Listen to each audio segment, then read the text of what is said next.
Rachael Leigh Cook feels deeply grateful for She's All That, her 1999 teen classic and modern-day twist on Pygmalion about a pair of jocks, Freddie Prinze Jr. and Paul Walker, who wager over making an awkward girl, Cook, popular. It provided me all of the opportunities, for the most part, that I've had since, Cook tells us during a recent virtual interview promoting her latest film, the horror story Spirit Halloween.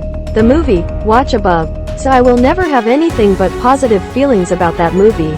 That's not to say Cook, a now 43-year-old mother of two, can't recognize its shortcomings, especially when viewed through a contemporary lens. I tried to watch it again recently with my oldest, who's 9, and I felt a little appropriately concerned about some of the messaging, she says.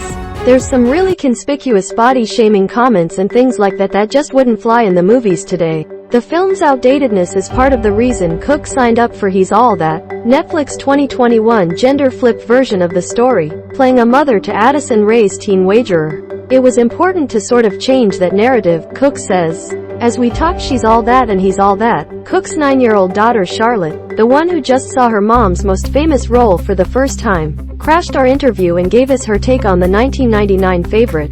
It was good, Charlotte declares, giving it a 9 out of 10. You can't just go giving everything 10s, Cook deadpans later about her daughter's assessment. It's like, where's the bar? One of the roles that She's All That led to for Cook was 2001's Josie and the Pussycats, a much-hyped live-action spin on the popular comic book and animated series that banded her with Rosario, Dawson and Reid. The musical comedy was an infamous box office flop, though, even if it ultimately became something of a cult classic.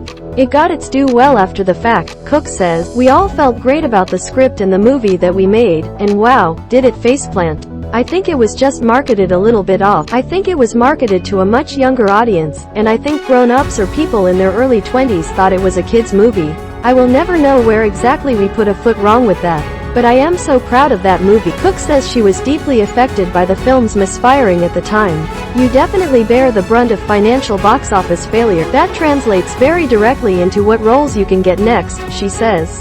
But you know what, if that's the price you pay, boohoo. I can't think of a bigger waste of time than feeling sorry for me. I just feel lucky that I got to make that movie. Video produced by Kyle Moss and edited by Jason Fitzpatrick. Spirit Halloween. The movie is now on video on demand. Watch Cook talk about Spirit Halloween.